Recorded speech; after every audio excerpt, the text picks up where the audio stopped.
Hi అండి. నమస్తే. తెలుగు నవలా శ్రోతలకు లక్ష్మీ కథల ప్రపంచానికి స్వాగతం. రంగనాయకమ్మ గారు రచించిన జానకి విముక్తి అనే నవలను వింటున్నాం కదండి. ఈరోజు ఈ వీడియోలో మనం పార్ట్ 21 వినేద్దామండి. మధ్యాహ్నం 2 గంటల వేళ. చదివే పుస్తకం మూసి సత్యం అప్పుడే మూర్తికి ఉత్తరం రాద్దామని కూర్చున్నాడు. ఇంతలో ఇంటి ముందు ఆటో ఆగిన చప్పుడైతే కిటికీ దగ్గరికి ఒక గంతేసి బయటికి చూశాడు. మూర్తి కనబడ్డాడు ఆటోలో నుంచి దిగుతూ. అవతల పక్క నుంచి వస్తూ జానకి కూడా కనబడింది. అమ్మా, జానకి వచ్చింది అని పెద్ద కేక పెట్టి సత్యం గుమ్మం వైపు దూకాడు. ఇంత హఠాత్తుగా వీళ్ళిద్దరూ వచ్చారంటే ఏదో పెద్ద గొడవే జరుగుంటుందని ఊహించేశాడు. బయటకు పరిగెత్తేటప్పటికీ జానకి ఎదురొచ్చింది. ఘోరంగా చిక్కుపోయి కనబడింది. అన్న పక్క నుంచి లోపలికి వెళ్ళింది. ఆటోని పంపించేసి మూర్తి లోపలికి వస్తుంటే సత్యం ఆతృతగా ఏమైంది అన్నట్టు చూశాడు. జానకి ఏమైనా తింటుందేమో చూడు, రైల్లో ఏమీ తినలేదు, చాలా నీరసంగా ఉంది అన్నాడు మూర్తి. జానకి లోపలికి వచ్చేటప్పటికి నిద్ర కళ్ళతో లేచి కూర్చున్న సుందరమ్మ జానకిని చూసి కంగారు పడిపోతూ, అదేమిటి అలా ఉన్నావేమిటి, ఒక్కదానివే వచ్చావా, అలా ఉన్నావేమిటి అని గబగబా ప్రశ్నలేసింది. ఒక్క మాటకి జవాబు చెప్పకుండా జానకి నీరసంతో కుంగిపోతూ మంచం మీద కూర్చుంది. ఒక్కదానివే వచ్చావా, ఆయన రాలేదా, ఒంట్లో బాగాలేదా, అంత నీరసంగా ఉన్నావేమిటి అని తల్లి మళ్ళీ ఆదురతగా అడిగింది. జానకి ఓ అని నిస్సత్తవుగా అని ఊరుకుంది. అంతలో సత్యం మూర్తి లోపలికి వస్తే జానకితో మూర్తి వచ్చాడని గ్రహించుకుని సుందరమ్మ మరీ ఆశ్చర్యపోయింది. పెట్టి బేడ ఏం తెచ్చుకోలేదా అంది మళ్ళీ కూతురితో, సామాన్లేవి కనబడకపోతే. జానకి ఏం చెబుతుందారని సత్యం కూడా ఆతృతగా చూశాడు. తేలేదు, కుదరలేదు అని జానకి 2 ముక్కలు అని ఊరుకుంది. కుదరలేదేమిటి అని తల్లి విస్తుబోయి, ఏమైనా గొడవలు పెట్టుకునొచ్చావా అంది సందేహిస్తున్నట్లు. జానకి కోపమంతా ఒక్కసారి పొంగి, నేనే పెట్టుకుంటానా గొడవలు అని మొహమంతా జేవురించుకుని ఉద్రేకంగా చూసింది. లేకపోతే ఏమిటి నీ మాటలు, పెట్టి తెచ్చుకోవడం కుదరలేదంటావేమిటి అని వాదనకి దిగినట్టు మాట్లాడింది తల్లి. సత్యం అడ్డొచ్చి, సర్లేమ్మా తర్వాత చెబుతుందిలే, ఇప్పుడే మాట్లాడాలా అదంతా అని తల్లిని ఊరుకోబెట్టి, జానకి కాళ్ళు కడుక్కుని రారాదు, మీ ఇద్దరికి అన్నాలు పెట్టేస్తాను అన్నాడు. మూర్తి గారికి పెట్టు, నేను స్నానం చెయ్యాలి, 3 రోజుల నుంచి స్నానం లేదు, రోతగా ఉంది అని నీరసంగా లేచింది జానకి. 3 రోజుల నుంచి స్నానం లేకపోవడం ఏమిటి అన్నట్టు సత్యం మూర్తి వైపు ఆశ్చర్యంగా చూశాడు. అన్నం చాలదు, బియ్యం కడిగి పెడతాను ఉండండి, వేడివేడిగా తింటారు అని తల్లి లేవబోతుంటే సత్యం కోప్పడి, నువ్వు లేవాలా, నేను లేను, నేను చెయ్యనా, కాసేపు పడుకో అని వంటింట్లోకి వెళ్ళి గబగబా స్టవ్ వెలిగించి బియ్యం కడిగి పడేసి మూర్తి దగ్గరికి పరిగెత్తాడు. ఏమైంది అసలు మూర్తి, ఇక్కడికొద్దులే అని మూర్తి బయటికి దారి తీశాడు. ఇద్దరు గేటు దగ్గర నిల్చున్నారు. రాత్రి జరిగింది జరిగినట్టు చెప్పుకొచ్చాడు మూర్తి. రాత్రి అర్ధరాత్రి దాటే వరకు కొంతమంది వర్కర్స్తో మాట్లాడుతూ ఉన్నాడు మూర్తి. అప్పుడే వాళ్ళు వెళ్లారు. మూర్తి ఇంకా చదువుకుంటూనే ఉన్నాడు. ఎవరో గేటు తీసిన చప్పుడైతే వర్కర్స్ ఎవరైనా వచ్చారేమోననుకుని బయట లైటు వేసి తలుపు తీశాడు. జానకి నుంచుని ఉంది. నిర్ఘాంతపోయాడు. ఇంత అర్ధరాత్రి వచ్చిందేమిటి అని కంగారు పడ్డాడు. మొదట ఏదైనా జబ్బు చేస్తే వచ్చిందేమో అనుకున్నాడు. మళ్ళీ మనిషిని చూస్తే నీరసంగా జబ్బు చేసిన మనిషిలాగే కనబడింది. కళ్ళు ఎర్రబడి తలంతా చెదిరిపోయి బట్టలన్నీ చుట్టుకుపోయి నీరసంగా జ్వరంతో తూలిపోతున్నట్లుగా కనబడింది. చలికుదుపుతో వణుకుతున్నట్టు గజగజా వణుకుతుంది. కాళ్లకి చెప్పులు కూడా లేవు. మూర్తిని చూసి చూడగానే రిక్షా అతనికి డబ్బులివ్వండి, నా దగ్గర లేవు, గేటు దగ్గరున్నాడు, 10 రూపాయలు ఇవ్వండి, కాదు 20 రూపాయలు ఇవ్వండి, మా అన్నయ్య మీకు ఇచ్చేస్తాను, ఎంత ఇచ్చినా ఇవ్వండి అంది గబగబా ఆవేశంగా. ఇంట్లో ఏదో జరిగిందని మూర్తికి అర్థమైపోయింది. ముందు నువ్వు లోపలికి రా, కూర్చో అక్కడ, అతని నేను పంపిస్తాలే, కూర్చో నువ్వు అని జానకి కుర్చీ చూపించి మూర్తి లోపలికి వెళ్ళి డబ్బు తీసుకుని రిక్షా అతని దగ్గరికి వెళ్ళాడు. అతని చేతిలో నోట్లు పెడుతూ, ఇంత అర్ధరాత్రి ఆడపిల్లని చాలా జాగ్రత్తగా తీసుకొచ్చావు, చాలా మంచిగా ప్రవర్తించావు అని అతని వివరాలన్నీ తెలుసుకుని తమ డాక్టర్ అని ఎప్పుడైనా అవసరమైతే తన దగ్గరికి రమ్మని చెప్పి అతన్ని పంపించేసి లోపలికి వచ్చాడు. జానకి చాలాసేపు మాట్లాడలేదు. మంచినీళ్ళు అడిగింది. మూర్తి కంగారుగా తెచ్చి ఇచ్చాడు. కొంతసేపటికి మూర్తే, అతను ఊళ్ళో లేడా అని అడిగాడు.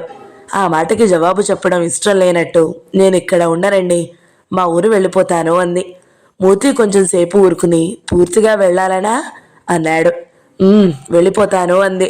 బాగా ఆలోచించుకున్నావా అనబోయి చప్పున ఊరుకున్నాడు. బాగా అంటే ఎలాగా?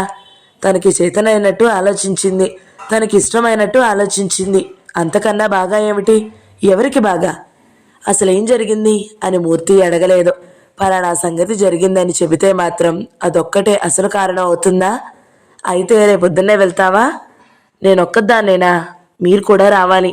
నేనొచ్చి బండెక్కిస్తాగా.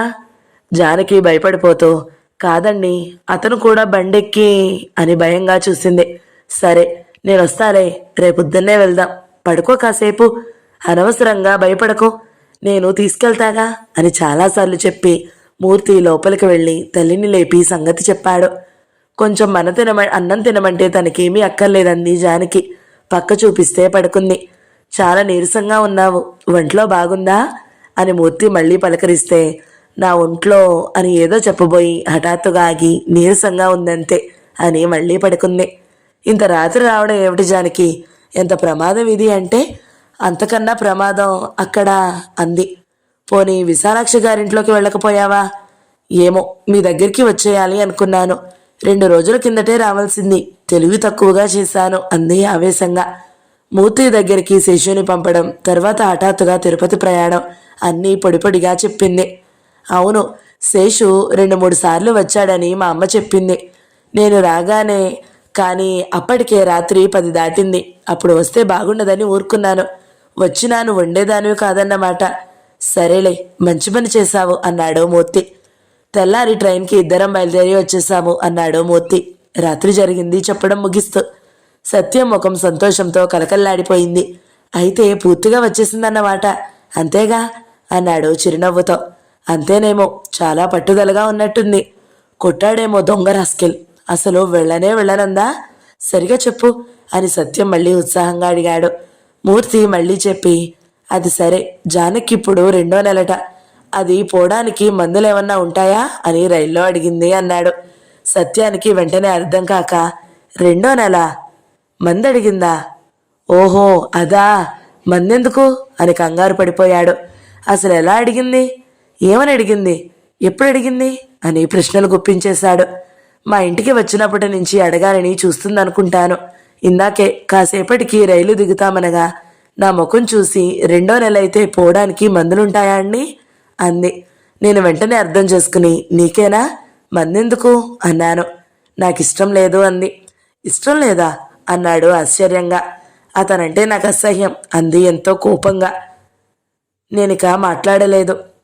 మూర్తి చెబుతుంటే సత్యం కళ్ళు మిలమిల్లాడాయి. వెళ్ళదిక, పూర్తిగానే వచ్చేసింది. మందు సంగతి ఏమన్నావు మరి? చూద్దాంలే అన్నాను. మళ్ళీ అడగలేదు తను. ఏం చేద్దాం మరి?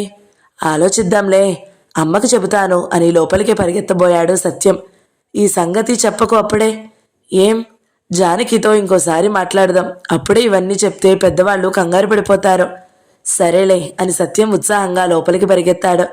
తల్లి పడుకున్న మంచం అంచున కూర్చుని కొంచెం కంఠం తగ్గించి, రాత్రి 1 గంటల వేళప్పుడు ఒక్కత్తి రిక్షాలో మూర్తి వాళ్ళ ఇంటికి వచ్చేసిందట అని మొదలుపెట్టి అంతా చెప్పుకొచ్చాడు తల్లికి. అంతా చెప్పి చివరికి ఎంత ఏడిపించాడో వాడు. లేకపోతే అర్ధరాత్రి వేళ ఇంట్లో నుంచి పరిగెత్తుకొస్తుందా? అసలేం జరిగిందో మూర్తికి కూడా తెలియదట. ఇక్కడికి తీసుకొచ్చేయమంటే తీసుకొచ్చేశాడు. అతనికి ఇప్పుడు బోలెడు పనులుంటాయి. అయినా జానకి భయపడుతుందని తనే స్వయంగా తీసుకొచ్చాడు అన్నాడు. నిర్గంతపోతూ వింది తల్లి. కూతురి వాలకం చూడగానే అనుమానం వచ్చింది కానీ అంత పని జరిగి ఉండదులే అనుకుంది. తీరా కూతురు కాపురం వదిలిపెట్టి వచ్చేసిందంటే కొండంత విపత్తు మీద పడిపోయినట్టు కొయ్యబారిపోయి కూర్చుంది. తల్లి ముఖం చూస్తే జాలేసింది సత్యానికి. నువ్వేం బాధపడకమ్మా, జానకి సుఖంగా ఉన్నందుకు సంతోషపడాలి మనం. అన్నం ఏమైందో చూసొస్తానుండు అని వంటింట్లోకి పరిగెత్తాడు. చెల్లెలు చేసిన పని గురించి ఆలోచిస్తుంటే చెప్పలేనంత సంతోషంగా ఆశ్చర్యంగా ఉంది సత్యానికి. కడుపుతో ఉండి కూడా వాణ్ణి వదిలిపెట్టి వచ్చేసింది. ఎంత తెగింపో! పైగా కడుపు ఉంచుకోకూడదు అనుకుంటుంది. పట్టుదలంటే అలా ఉండాలి. మనసు ఘోరంగా గాయపడితే ఎలాంటి వాళ్ళైనా కళ్ళు తెరుస్తారు. ఎంత క్షోభ పెట్టేశాడో! సిగ్గొచ్చేలా చేసిందిలే. ఏం సిగ్గొస్తుంది వెదవకి? రేపు ఈ పాటికి 2వ పెళ్ళాన్ని తీసుకొస్తాడు. పెళ్ళాలకు కరువా? ప్రతి వెదవకి పెళ్ళాలు మాత్రం దొరుకుతారు. ఉరితేసేయాలి దొంగ వెదవల్ని. జానకి పాత బట్టలు పెట్లో నుంచి పాత లంగా, పాత జాకెట్టు, తల్లి చీర తీసి పట్టుకెళ్ళి స్నానం చేసి వచ్చింది. ఉతికిన బట్టలు ఆరేసి తల దువ్వుకుంటూ వాకిట్లో నిలబడింది. జానకి ఇంట్లోనూ వాకిట్లోనూ తిరుగుతుంటే ఇల్లు వాకిలి కలకల్లాడిపోతుందనిపించింది సత్యానికి. ఎంత ఆత్మాభిమానంతో ప్రవర్తించిందో అనుకున్నాడు మళ్ళీ. జానకి లాంటి మనిషి ఎంత తెగింపు చేయగలదని సత్యానికి పెద్ద నమ్మకం లేదు. పాపం, సరిగా అర్థం చేసుకోలేకపోయానే అని చాలా కించపడ్డాడు. తనని నమ్మి వచ్చేసింది. పూర్వం కన్నా ఎంతో బాధ్యతగా ప్రవర్తించాలి తను. ఏ క్షణంలోనూ జానకి మనసుకి కష్టం కలగకుండా ప్రవర్తించాలి. వాకిట్లో నించున్న జానకిని అలా చూస్తుంటే తన తండ్రి అంత వాడైనట్టు, జానకి తన కూతురైనట్టు చాలా గాఢంగా అనిపించింది సత్యానికి. నిజంగా ఈనాడిలా జరిగినందుకు తండ్రి ఉంటే ఎంతో ధైర్యంగా ప్రవర్తించేవాడు. తల్లికి ఆ చొరవలేదు కానీ తండ్రి దారి వేరు. జానకి చిన్నప్పుడే పెళ్లి చేసి ఆ ఒక్క తెలివి తక్కువ పని ఎందుకు చేశాడో గాని పిల్ల సుఖంగా బ్రతకడం లేదని తెలిస్తే మాత్రం ఒక్క క్షణం కూడా ఊరుకునేవాడు కాదు. కష్టమో సుఖమో అక్కడే పడి ఉండు అని చస్తే అనేవాడు కాదు. అలాంటి తండ్రి లేడు కాబట్టి ఇప్పుడు తనే తండ్రి జానకి. తల్లి ఎలాగా ధైర్యం ఉండదు. తను ధైర్యంగా ఉండకపోతే జానకి ఏం ధైర్యం ఉంటుంది? జానకి జీవితాన్ని బాగు చేయాల్సిన బాధ్యతంతా తనదేననిపించింది సత్యానికి. బాగు చేయడం అంటే ఏముంది? దాని కాళ్ల మీద అది నిలబడేట్టు చేయడం, దాని తలకాయతో అది ఆలోచించేట్టు చేయడం. అసలు అది ఇప్పటికే ఆలోచిస్తుంది, ఇక ఒకళ్ళు చెప్పేదేముంది? అయినా తను చాలా జాగ్రత్తగానే ఉండాలి. లేకపోతే ఆడపిల్ల జీవితం అంటే మాటలు కాదు. పెళ్లి చేసుకున్నవాడిని వదిలేసి బ్రతకడం అంటే మాటలా? ఇదేమిటి ఇలా ఆలోచిస్తున్నానేమిటి? ఇన్నాళ్ళు అది రావాలి రావాలి అనుకునేవాణ్ణి, ఇప్పుడు ఇలా బెదురుతున్నానేమిటి? ఛీ, బెదరడం కాదు, జాగ్రత్తగా ఉండాలని ఆలోచిస్తున్నానంతే. అలా అనుకునేటప్పటికీ కొత్త ధైర్యం వచ్చి చిరునవ్వుతో ముఖం వెలిగింది సత్యానికి. కిటికీలో నుంచి జానకిని చూస్తూ, ఎండలో ఎందుకు, లోపలికొచ్చి కూర్చుని దువ్వుకోరాదు అన్నాడు ఆప్యాయంగా. చలిగా ఉందని నించున్నాను. అమ్మ చీర కట్టుకున్నావే? ఓహో, బట్టలు తెచ్చుకోలేదు కదూ? అందాక బట్టలు ఉతికేశావు. ప్రయాణం చేసి వచ్చి నీకెందుకు ఆ శ్రమ? నేను ఉతికేవాణ్ణిగా తర్వాత. అన్నం అయిపోయింది, వచ్చేయి, ఇద్దరికీ పెట్టేస్తాను అని పళ్ళాలవి తీసి ప్రారంభించాడు. జానకి తలదువ్వుకోవడం పూర్తి చేసి జడాల్లుకుని లోపలికొచ్చింది. కాపురం వదిలేసి వచ్చి తెల్ల చీర కట్టుకుని తిరుగుతున్న కూతుర్ని అయోమయంగా చూస్తూ బొటబొటా కన్నీళ్లు కారుస్తూ కూర్చుంది తల్లి. ఏడుస్తున్న తల్లిని చూసి జానకి కోపంగా వంటింట్లోకి వెళ్ళిపోయింది. నీ బట్టలు కొనడానికి రేపెళ్దాం అన్నాడు సత్యం అన్నం పళ్ళెం చెల్లెల ముందు పెడుతూ. పర్వాలేదు, అంత తొందరేముంది అంటూ అన్నం ముందు కూర్చుంది. ఆ వాసనకే కడుపులో తిప్పింది. ఓర్చుకోవాలని చూసింది కానీ సాధ్యం కాక, అబ్బా నాకు బాగాలేదు, తీసేయి అని లేవబోయింది. పాలు తాక్కొంచెం అన్నాడు మూర్తి. ఇవ్వనా, వెచ్చబెట్టనా అన్నాడు సత్యం మాతృతగా. ఇప్పుడొద్దు అని లేచి వెళ్ళిపోయింది. గదిలో తల్లి మంచం మీద పడుకుని చిన్నపిల్లలాగా 2 నిమిషాల్లో నిద్రపోయింది. అన్నం తింటున్న మూర్తితో సత్యం కంఠం తగ్గించి సంభాషణ సాగించాడు. 2వ నెలంటే ప్రెగ్నెన్సీయేనా? ఇంకేదన్నా కారణం ఉంటే కూడా అలా అవుతుందా? చాలా కారణాలుండొచ్చు కానీ తన లక్షణాలు చూస్తే అలాగే అనిపిస్తుంది. అలాగైతే అది తీసేసుకోవడం ఎలాగా? ఆపరేషన్ చేయాలా? తీసేసుకోవడం ఎందుకు? ఇష్టం లేదన్నావుగా. మూర్తి కొంచెం ఆగి, బయటికెళ్ళి మాట్లాడదాంలే అన్నాడు. భోజనం అయ్యాక ఇద్దరూ బయటికి బయలుదేరబోతుంటే సుందరమ్మ లేచి వచ్చి ఏడుపు కంఠంతో, అసలేం జరిగిందండి అని మూర్తిని అడిగింది. మూర్తి కొంచెం నవ్వి, నన్ను అండి అనడం ఏమిటి పెద్దమ్మగారు? మీ సత్యం లాంటివాణ్ణి మూర్తి అనండి బాగుంటుంది. అసలేం జరిగిందో నాకు తెలియదండి అని సత్యానికి చెప్పిందే పోసుకొచ్చినట్టు మళ్ళీ చెప్పాడు మూర్తి. అంతా చెప్పి, అంతకన్నా నాకు తెలియదండి, 2 రోజులు పోతే తనే చెప్తుందేమో అన్నాడు. మూర్తి మాటల్లో ఏమీ ఆశ దొరక్క, అయితే ఇద్దరికీ తెగతెంపులేనా అంది సుందరమ్మ కుంగిపోతూ. ఆ అంతే అని సత్యం తలెగరేశాడు. నువ్వుండు అని తల్లి సత్యాన్ని విసుక్కుని మూర్తిని జవాబు చెప్పమన్నట్టు చూసింది. తెగతెంపులేనా అంటే మనమేం చెప్పగలం? జానకి అభిప్రాయం అలాగే ఉంటుందండి అన్నాడు మూర్తి నెమ్మదిగా.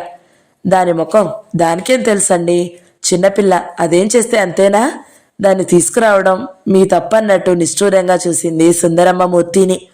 తల్లి ధోరణికి సత్యానికి కోపం వచ్చి, చిన్నపిల్ల, కాపురం వదిలిపెట్టడానికి చిన్నపిల్ల అయింది గాని కాపురం చేయడానికి చిన్నపిల్ల కాలేదేం? ఎప్పుడో 3 ఏళ్ల క్రిందటే దాన్ని కాపురంలో పడేశారు. ఆనాడు చిన్నపిల్ల కాలేదా? ఇప్పుడే చిన్నపిల్లలంటున్నావు? ఆనాడు ఇంకా చిన్నపిల్లగా, అంత చిన్నపిల్లకి పెళ్ళెలా చేశారు అని దడదడ ప్రశ్నలు గుప్పించేశాడు. అయ్యో, 16 ఏళ్లకి పెళ్లి చేశాం, 16 ఏళ్లకి పెళ్లి చేసుకునే ఈడు కాదు అని తల్లి విస్తుపోయింది. 16 ఏళ్లకి పెళ్లి చేసుకునే ఈడైతే 19 ఏళ్లకి మొగుడిని వదిలేసే ఈడు సరేనా అని సత్యం నిర్లక్ష్యంగా తలెగరేశాడు. ఇదిగోనండి, ఇలాగే మాట్లాడతాడు, నోరు తెరిస్తే ఇలాంటి వితండాలే అని సుందరమ్మ మూర్తిని బేలగా చూసింది. నేనంత న్యాయంగా ఆడిన వితందవాతమేనా నీకు? నేను అడిగేది పట్టించుకోవు. పిల్ల సకుపడుతుందని బోలెడు ఖర్చు పెట్టి పెళ్లి చేస్తే అది తప్పేనా చెప్పండి? సత్యం మూర్తిని నోరెత్తనివ్వకుండా, చాలా సుఖపడిందిలే పిల్ల, చూస్తున్నాంగా దాని సుఖం అన్నాడు వెక్కిరింతగా.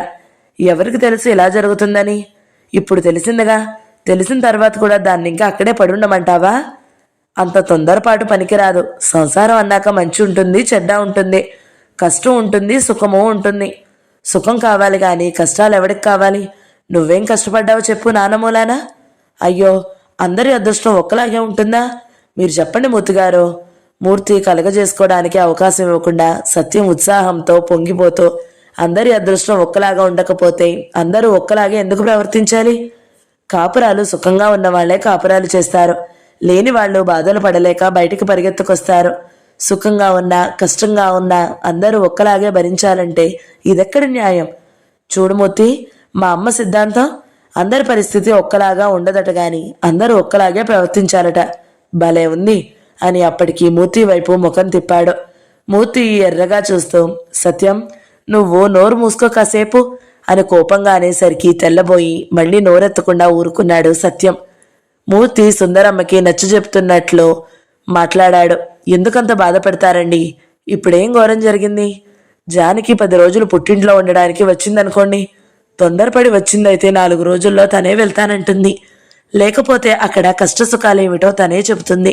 అదంతా వింటే అసలు మీరే వెళ్ళొద్దంటారేమో. చిన్నపిల్ల అని తీసేకండి. సత్యం అన్నట్టు అక్కడ కాపురం చేయాల్సింది ఆ చిన్నపిల్లే కదా. పై వాళ్ళం ఊరికే మాటలు చెప్పేవాళ్ళమే గాని కష్టం సుఖం అనుభవించాల్సింది జానకే కదా. అవసరమైతే మనకు తోచిన సలహా ఏటో చెప్పగలమే గాని బలవంతంగా కాపురం చేయించగలమా చెప్పండి?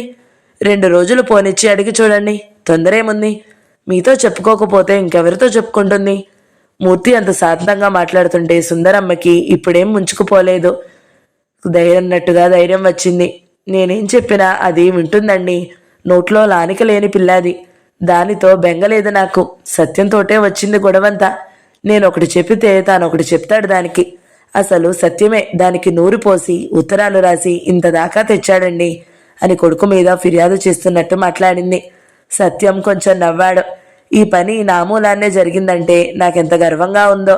జానకి నూరిపోసినట్లు ఆడవాళ్ళందరికీ నూరిపోసి వాళ్ళని తుక్కు కాపరాల్లో నుంచి బయటకి లాగగలిగితేనా అందామనుకున్నాడు గాని నోరు తెరవడానికి పర్మిషన్ లేక ఉత్సాహం అణుచుకుని ఊరుకున్నాడు.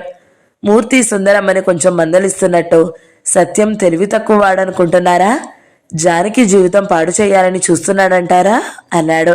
అబ్బే, తెలివి తక్కువ వాడని కాదు, అన్నిటికీ తొందర పడతాడండి. లోకమంతా ఒక దారిని నడిస్తే తనొక దారిని నడుస్తాడంటున్నాను. లోకమంతా నడిచే దారి చాలా చోట్ల సబబుగా ఉండదులేండి. లోకంలో జరిగేదంతా మంచికే అనుకుంటే ఎలాగా? మీరేం భయపడనక్కర్లేదు పెద్దమ్మగారు. సత్యానికి అన్నీ తెలుసు, జానకి అన్నీ తెలుసు. వాళ్ళింకా చిన్నపిల్లలు అనుకోకండి. ఎవరో ఏదో నూరిపోసినంత మాత్రాన ఆడపిల్లల కాపురాలు వదిలేస్తారనుకుంటున్నారా? ఎంతో బాధ ఉంటేనే గాని ఆ పని చెయ్యరు వాళ్ళు. బాధ ఉంటే మాత్రం తప్పుతుందా నాయనా? తప్పదని మీరు నేను అనుకుంటే ఎలాగా? అసలు మనిషి అనుకోవాలి గాని. జానకి మీరు అనుకున్నంత తెలివి తక్కువ పిల్ల కాదు. మీరేం భయపడకండి అని మూర్తి సత్యాన్ని చూసి వెళదామా మనం అన్నాడు. సత్యం చెప్పులు వేసుకుంటూ, అమ్మా, నేనొచ్చి కాఫీ పెడతాను, నువ్వు పడుకో, 1 గంటలో వచ్చేస్తాను అని మూర్తి వెనకాల పరిగెత్తాడు. కొంచెం దూరం వెళ్ళాక మూర్తి సత్యాన్ని చివాట్లు ప్రారంభించాడు. నీకు అసలు కామన్ సెన్స్ లేదే అని. కాపురం చేస్తుందో లేదో తను చెప్పుకోలేదా? దానికి కూడా నువ్వే వాదం పెట్టుకోవాలా? అది కాదు మూర్తి, అమ్మ అలా మాట్లాడుతుంటే జానకి బెంబేలు పడిపోదు? ఎందుకు బెంబేలు పడిపోతుంది? తల్లి మాటలకే జవాబు చెప్పలేకపోతే రేపటి నుంచి లోకంలో ఎలా నెగ్గుకొస్తుంది? ప్రతి క్షణం నువ్వే రక్షిస్తావా చెల్లెల్ని వెనకాల తిరుగుతూ? అది కాదు, అమ్మ అంత చాదస్తంగా మాట్లాడుతుంటే అందులో తప్పులేమిటో చెప్పనక్కర్లేదంటావా? అదా సమయం తప్పులు చెప్పడానికి? ఆ అమ్మాయి వచ్చి గంట సేపు అయిందో లేదో, మీరిద్దరూ వాదం పెట్టుకుని కూర్చుంటారా? ఆవిడికి తెలియకపోతే నీకు తెలియొద్దు? సత్యం చాలా సిగ్గుపడ్డాడు. ఆలోచిస్తే అమ్మ మాటల మీద తన ఘర్షణ పడవలసిన అవసరం లేదనిపించింది. ఇద్దరికీ తెగతెంపులేనా అని అమ్మ అన్నప్పుడు, ఏమో అది జానకే తెలుసుకోవాలి అంటే ఆ ఘర్షణ తప్పేదే కదా. జానకి ఆ మాత్రం వాదించుకోలేదా? తన పోట్లాడడం శుద్ధ తప్పే. మూతితో కొంచెం భయంగా సంజాయిషి చెప్తున్నట్టు అన్నాడు. ఈసారైతే అలా చెయ్యకు మూతి. నేనే కలగజేసుకున్నవలసిన సందర్భం వస్తేనే గాని కలగజేసుకోను. నా మాటలు నమ్ము. నిజం. సందర్భాలు నిర్ణయించుకునేది నువ్వేగా. ఉత్సాహం పొంగుకొచ్చినప్పుడల్లా సందర్భం వచ్చేసిందనుకుంటావు.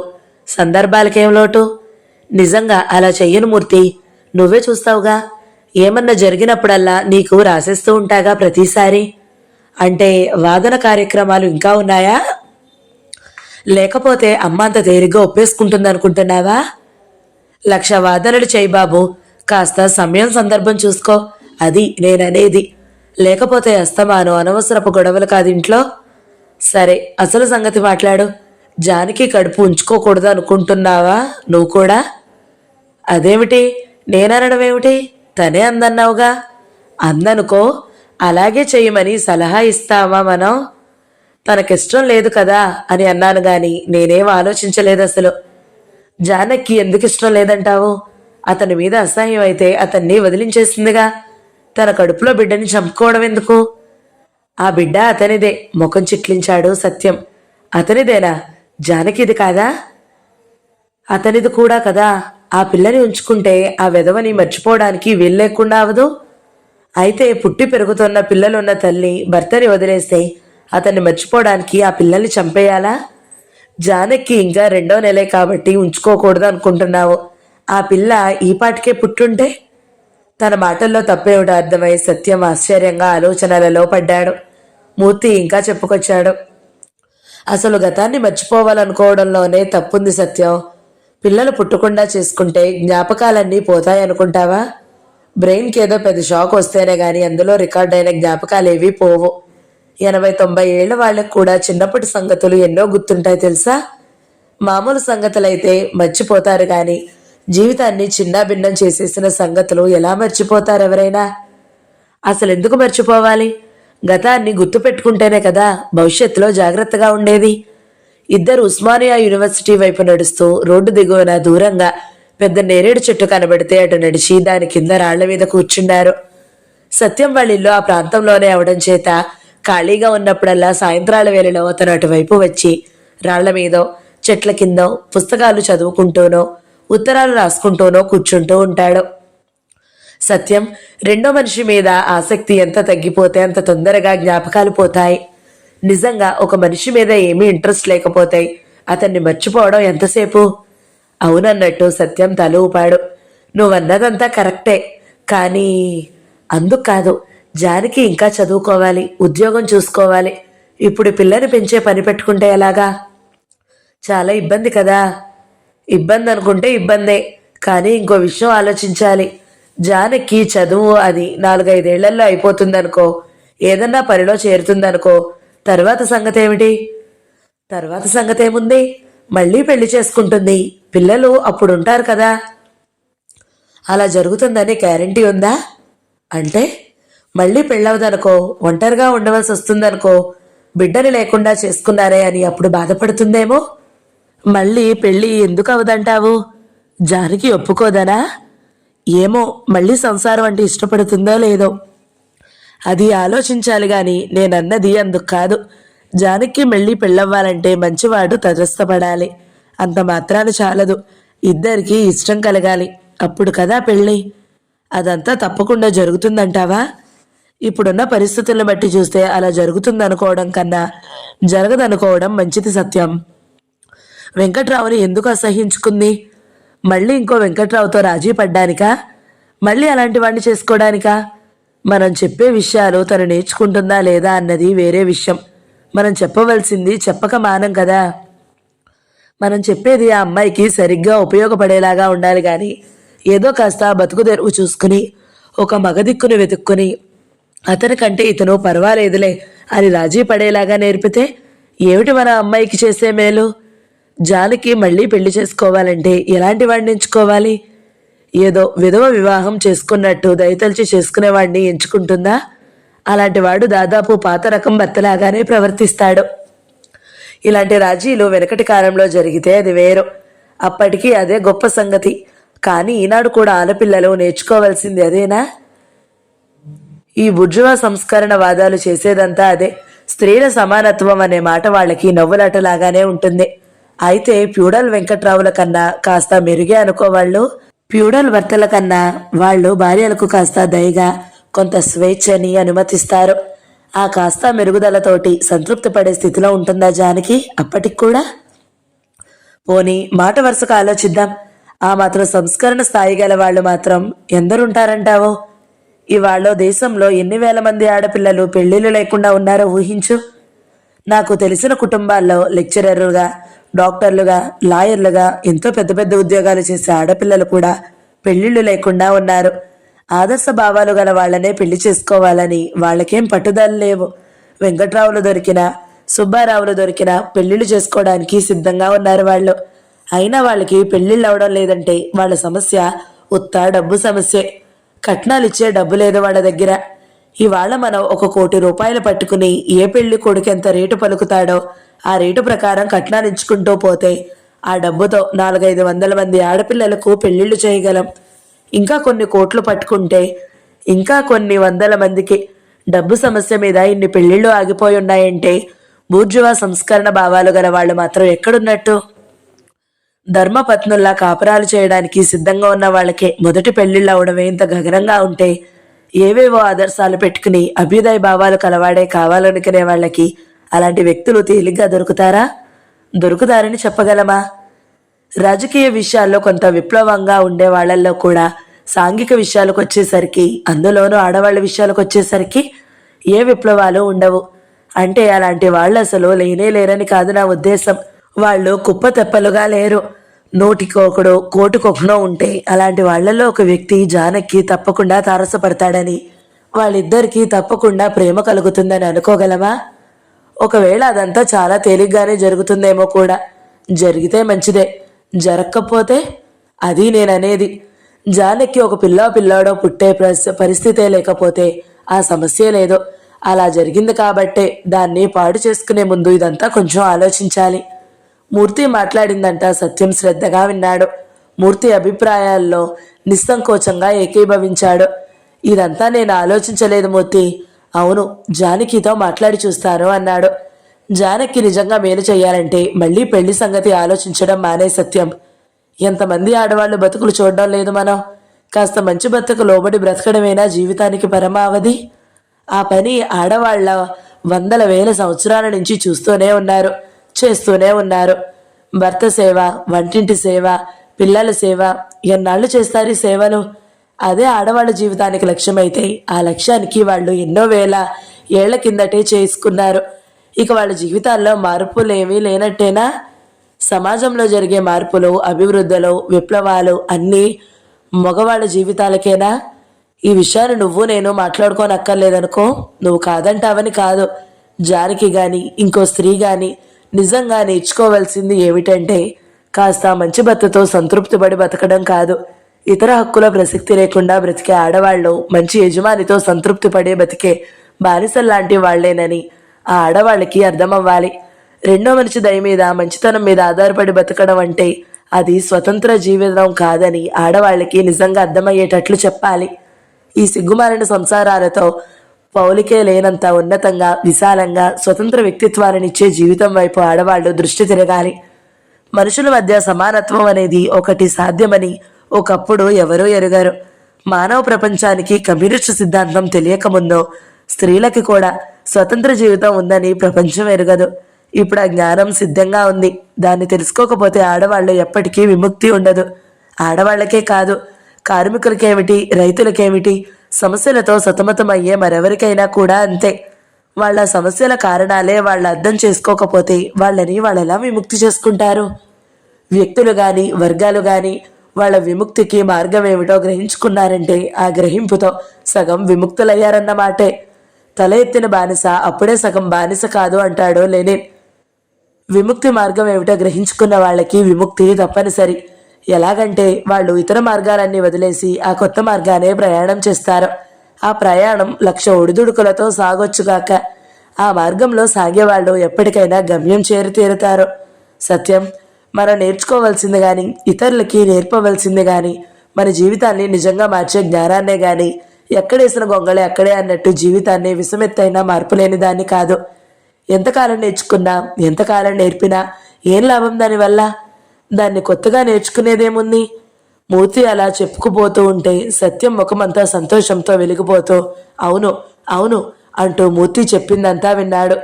చాలాసేపు ఆడవాళ్ల విషయాలు మాట్లాడుకుని ఇద్దరు జానకి గురించి ఒక అభిప్రాయానికి వచ్చాక వేరే విషయాలు మాట్లాడుకుంటూ కూర్చున్నారు. తను కొత్తగా చదివిన పుస్తకాల గురించి చెప్పాడు సత్యం. వాళ్ళ స్టడీ సర్కిల్ గురించి మూర్తి చాలా వివరాలు అడిగాడు. ఎవరెవరు తరచుగా కలుస్తున్నారో, ఎవరెవరు ఎక్కువ యాక్టివ్గా చదువుతున్నారో సత్యం చెప్పాడు. ప్రభాకర్ గురించి చెబుతూ అతను హేతువాదే గాని చాలా విషయాల్లో సీరియస్గా ఉంటాడు మూర్తి. కట్నాలు తీసుకోవడం అంటే చాలా అసహించుకుంటాడు. ప్రేమ లేకుండా పెళ్లిళ్ళు చేసుకోకూడదు అంటాడు. ఆడవాళ్ల విషయంలో కూడా మనలాగే ఆలోచిస్తాడు. వాళ్ళేదో తక్కువనే దృష్టితో ఉండడు. ఒక్కోసారి అతనికి మనకి తేడాయే లేదనిపిస్తుంది నాకు. తేడా ఏమిటో అర్థం కాదు. బూర్జువా భౌతికవాది మార్క్సిస్టు భౌతికవాదికి తేడాయే తెలియకుండా పోయిందన్నమాట నీకు. అలా ఉంది నీ మార్క్సిస్ట్ జ్ఞానం అన్నాడు మూర్తి నవ్వుతూ. అది కాదు, తను బూర్జువా భౌతికవాదం ప్రకారం ఆలోచిస్తున్నాడని అతనికి అసలు తెలియదే. అతనికి ఎందుకు తెలుస్తుంది? తెలియకుండానే దాని ప్రలోభంలో ఉంటారు. మార్క్సిస్ట్ జ్ఞానం తెలిసిన వారికి మాత్రమే తను ఎలా ఉన్నాడో ఇతరులు ఎలా ఉన్నారో తెలుస్తుంది. మిగతా వాళ్ళకి ఫ్యూడల్ భావాలతో ఉన్నామనో బూర్జువా భావాలతో ఉన్నామనో అదంతా తెలీదు. తెలుసుకునే స్థితికి వచ్చారంటే ఆ భావాల్ని వాళ్ళు విమర్శించారన్న మాటే కదా. మరి మన అభిప్రాయాలే తనకి ఉన్నాయే? అది పొరపాటు. ఏవో కొన్ని ఉంటాయి గాని పూర్తిగా అలా ఉండవు. ఉంటే అతను మనం వేరవ్వం. శ్రమ దోపిడీ గురించి వర్గభేదాల గురించి తెలియని వాళ్ళకి సమాజ సమస్యల గురించి ఎంత తెలుస్తుంది? కట్నాలు కానుకలు అసహించుకుంటాడతను, మనము అసహించుకుంటాము. అతను కట్నం తీసుకోడు, మనము తీసుకోం, అంతే, అంతవరకే. అక్కడితో ఆగిపోతాడతను, మనం అక్కడితో ఆగం. ఇతరులకు కూడా కట్నాలు తీసుకోవడానికి వీల్లేకుండా చేయగలుగుతాం మనం. అంటే అసలు సమాజంలో కట్నాలు తీసుకోవడానికి వీల్లేకుండా చేయగలిగే మార్గం మనది. ఆ మార్గం లేదతనికి. అతను ఎంతవరకు చేయగలుగుతాడంటే తన ప్రవర్తనని తను మార్చుకోగలడు, తన కట్నం తీసుకోకుండా మానగలడు, అంతే. ఇంకా చేస్తే జీవితం అంతా కట్నాల్ని శాపనార్థాలు పెడుతూ ఉండగలడు. ఆ శాపనార్థాలతోటి కాని కాలి గోరు కూడా కదపలేడు. అతనిది వ్యక్తివాదం. ఆ పని తను చేయకుండా మాత్రమే ఉండగలడు. అది సందేహమే చెప్పాలి అంటే. మనది సమిష్టవాదం. సమాజం అంతా ఆ పని చేయకుండా ఉండాలంటే ఏం జరగాలో చెప్పే వాదం మనది. ఏ సమస్యని తీసుకున్నా ఇంతే. అతను హేతువాది అన్నావు.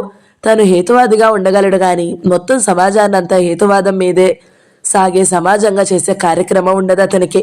మరి సిద్ధాంతం ప్రకారం అయితే సమాజంలో ప్రతి కోణం హేతువాదంలోకి మారవలసిందే.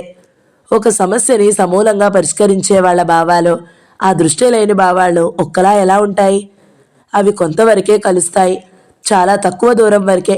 ఆ తర్వాతదంతా తేడాయే. ఆ తక్కువ దూరం వరకే చూసి అతను మనము ఒక్కలాగే ఉన్నామే అనుకుంటున్నావు. నువ్వొక్కసారి మా వాళ్ళందరినీ చూడాలి మూర్తి. మొన్న మోహన్కు ఒక సందేశం వస్తే మాకెవ్వరికీ సరిగా జవాబు తెలియలేదు. ప్రజలకి సేవ చేయాలి అంటారు కదా. అందరూ ప్రజలకి సేవ చేస్తే మరి ఆ ప్రజలేం చేస్తారు అని అడిగాడు. మేం చాలా జవాబులు చెప్పుకున్నాం గాని మాకే నచ్చలేదు అని నవ్వాడు సత్యం. నువ్వు రామారావుని కలవడం లేదా? ఈ మధ్య వెళ్ళలేదు గాని చాలాసార్లు వెళ్ళాను. 2-3 సార్లు రాశాను నీకు. శాంత కూడా వచ్చింది 2 సార్లు. అన్నట్టు ఆ అమ్మాయి గురించి ఏదో చెబుతానన్నావే? సత్యం కొంచెం నవ్వి ఏం చెబుతానన్నాను అన్నాడు. ఏదో చెప్పాలని చాలాసార్లు రాసావుగా. అవును రాశాను గాని లాయర్ అన్నావు కదా, ఎవరి దగ్గర చేస్తుంది? వివరాలు చెప్పాడు సత్యం. ఈవినింగ్ కాలేజీలో ఎల్ఎల్ఎం కూడా చేస్తుంది.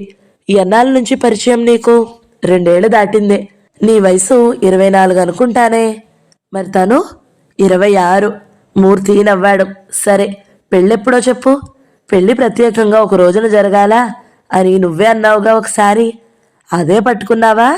సరే, పెద్దవాళ్ళ అభ్యంతరాలు ఏమైనా ఉన్నాయా? ఉంటే ఏం? ఉంటేనే సరదాగా ఉంటుంది. శాంత చెప్పేసింది. వాళ్ళ ఇంట్లో నాకు చదువు తక్కువని, కులం తక్కువని, వయసు తక్కువని అన్నీ చెప్పింది అమ్మకి నాన్నకి. వాళ్ళ ఇంట్లో మొదట్లో బాగానే అభ్యంతరాలు లేచాయి. తనకి చదువు ఎక్కువని, వయసు ఎక్కువని. మా ఇంట్లోనూ అభ్యంతరాలు లేచేవే గాని నేను ఇంకా చెప్పలేదు మా అమ్మకి. మీ అమ్మతో నీ పోట్లాటలు ఇంకా జరగలేదన్నమాట. సందర్భం రాలేదింకా. సందర్భాలు అక్కర్లేదుగా నీకు? అక్కర్లేదు కానీ అసందర్భానికి కూడా సందర్భం రాలేదు. అసందర్భానికైతేనే సందర్భం బాగా చూస్తావన్నమాట. చాలా అన్యాయం మూర్తి. అమ్మతో పోట్లాడతానంటావు గాని పోట్లాడను, వాదిస్తానంతే. అమ్మకి మంచి విషయాలు తెలియాలనే కదా. మొన్న తెలుగుగడ్డ అనే తెలంగాణ పోరాటానికి సంబంధించిన నవలొకటి చదివాను. అందులో కథంతా బాగానే ఉందనుకో. దాని సంగతి కాదు. కథలో ఒక విప్లవకారుడు ఉంటాడు. అతను ఒకసారి పేపర్ చదువుతుంటే తల్లి అతని దగ్గరికి వచ్చి కాసేపు చూసి, కాగితాలు నీలో నువ్వే చదువుకుంటావే, కొంచెం గట్టిగా చదవరాదు, నేను కూడా వింటాను అంటుంది. అన్ని గ్రామాల్లోనూ పోరాటాలు జరుగుతున్నాయి కదా, ఆ సంగతులు పేపర్లో ఏం రాశారో తెలుసుకోవాలని ఉంటుంది ఆవిడికి. తల్లి అలా అడిగితే కొడుకు ఏమంటాడో తెలుసా? నీకు ఈ సంగతులు అర్థం కావలేమ్మా, ఏం వింటావు, విన్నా తెలివి నీకు అని మళ్ళీ తని చదువుకుంటూ కూర్చుంటాడు. పాపం ఆ తల్లి కాసేపు నిలబడి చూసి లోపలికి వెళ్ళిపోతుంది. నాకెంత కోపం వచ్చిందో ఆ కొడుకు మీద. సత్యం చెప్పేదంతా మూర్తి ఆసక్తిగా విన్నాడు. ఇప్పుడు అలాగే ఉన్నారులే విప్లవకారులు. చెప్పాలంటే అంతకన్నా అధ్వానంగా ఉన్నారు. అతను తల్లికి వినిపించకపోయినా తన కోసమైనా పేపర్ చదువుకున్నాడు. ఇప్పుడు మన వాళ్ళకి అదీ లేదు. తల్లిదాకా ఎందుకు, భార్యలకి పిల్లలకి కూడా ఒక ముక్క చెప్పారు, నేర్పరు. అసలు వీళ్ళకి తెలిస్తే కదా ఇంకొకరికి నేర్పడానికి. విప్లవకారకుడిగా పనిచేయడం అంటే అదేదో ఉద్యోగం అయినట్టు, ఆ ఉద్యోగం చేసేసి ఆఫీసు నుంచి ఇంటికి వచ్చినట్టు, ఆ రాతలు, ఆ పత్రికలు, ఆ ఉపన్యాసాలు, ఆ విప్లవాలు అన్ని రోడ్ల మీద వాళ్ళకి వదిలేసి ఇళ్ళకి వస్తారు. ఇంట్లో అంతా మామూలే. ఈ విప్లవకారుడి కుటుంబం ఏ చాదస్తపు కుటుంబం కన్నా కూడా మెరుగ్గా ఉండదు. అందరిళ్లల్లోనూ ఉన్నట్టే విప్లవకారుడి ఇంట్లో కూడా ఈయన యజమాని, ఆవిడ పని మనిషి. ఏవండి ఏవండి అని భార్య, నాన్నగారు నాన్నగారు అని పిల్లలు ఈ విప్లవకారుణ్ణి సేవిస్తూ ఉంటారు. మా అమ్మ సరిగ్గా నా మాట వినదు గాని అమ్మకి ఎన్నో విషయాలు చెప్పాలని ఉంటుంది నాకు. 55 ఏళ్ళు ఉన్నాయో లేవో, అప్పుడే తన జీవితం అయిపోయినట్టు విరక్తిగా ఉంటుంది. ఏమన్నా పుస్తకాలు చదువుకోరాదా అని పుస్తకాలు తెచ్చి ఇస్తే చదవాలని శ్రద్ధ పెట్టదు. పోనీ వీణ ఖాళీగా పడి ఉంది, నేర్చుకోరాదా అని ఒక రోజున సంగీతం మాస్టర్ని పట్టుకొచ్చాను. మా అమ్మని చూసి ఆయన మూర్ఛపడిపోయారు. ఆయన్ని చూసి మా అమ్మ వంటింట్లోకి పారిపోయింది. ఎంత వాదించానో నేను. కాసేపు సంగీతం నేర్చుకోవడం, కాసేపు ఇంట్లో పని చేసుకోవడం, కాసేపు పుస్తకాలు చదువుకోవడం, అలా చేస్తే ఉత్సాహంగా గడుస్తుంది కదా పెద్ద వయసులో. నేనేదైనా మంచి విషయాలు చదువుకుంటూ ఉంటాననుకో, ఆ పక్కనే మా అమ్మ ఉంటుంది కదా. ఈ విషయాలు అమ్మకు కూడా తెలిస్తే బాగుండనే అనిపిస్తుంది నాకు. ఎప్పుడో ఒకప్పుడు చెబుతూనే ఉంటాను. అందుకే నువ్వంటే నాకు చాలా ఇష్టం సత్యం. కమ్యూనిస్ట్ అనేవాడు అన్ని కోణాల్లోనూ అభివృద్ధి చెందుతూ ఉండాలి. ఏదో రాజకీయాలు ఒక్కటే తెలిస్తే కాదు. అయినా ఇతర కోణాల్లో ఏమీ నేర్చుకోకుండా రాజకీయాల్లో మాత్రం ఏం సరిగ్గా నేర్చుకోగలుగుతారు? ఆడవాళ్ళ విషయంలో ఫ్యూడల్ పద్ధతుల్లో ఉండేవారు రాజకీయాల్లో కమ్యూనిస్టుగా ఉండగలరంటే నేను ఒప్పుకోను. అలాగే మత విషయాల్లో సరిగా ఆలోచించలేని వారు రాజకీయాల్లో సరిగా ఆలోచిస్తాడా? కమ్యూనిస్ట్ అనేవాడిలో అభివృద్ధి అన్ని కోణాల్లోనూ సరిగా ఉండాలి. ఇద్దరూ మాట్లాడుకుంటూ లేచి తిరుగు ముఖం పట్టారు. సత్యం, నేను ఒకళ్ళని కలవాలి. ఎల్లుండి సాయంత్రం వస్తాను మీ ఇంటికి. మీ స్టడీ సర్కిల్ వాళ్ళందరినీ పిలవడానికి వీలవుతుందా? ఓ, కావలసినంత టైము. శాంత వాళ్ళకి ఫోన్ ఉంది, ఇంటికే చెయ్యొచ్చు. ప్రభాకర్కి ఆఫీస్కి చెయ్యొచ్చు. మోహన్ మా కంపెనీలోనే. సారథికి యాదగిరి కార్డులు రాసి పడేస్తే ఈజీగా అందుతాయి. నువ్వు మాత్రం తప్పకుండా రావాలి, లేకపోతే మా వాళ్ళు చాలా నిరుత్సాహపడిపోతారు. తప్పకుండా వస్తాను. అందరినీ చూడాలి కదా నేను కూడా. మూర్తిని సిటీ బస్సులో విడిచిపెట్టి ఇంటికి వచ్చేశాడు సత్యం. జానకి విముక్తి 21వ భాగం సమాప్తం. ఈ వీడియో మీకు నచ్చినట్లయితే లైక్ చేయండి, షేర్ చేయండి, మంచి కమెంట్ పెట్టండి. ఎవరైనా మొదటిసారి మన ఛానల్ని చూస్తున్నట్లయితే సబ్స్క్రైబ్ చేసుకోండి. Thank you so much for watching. నమస్తే.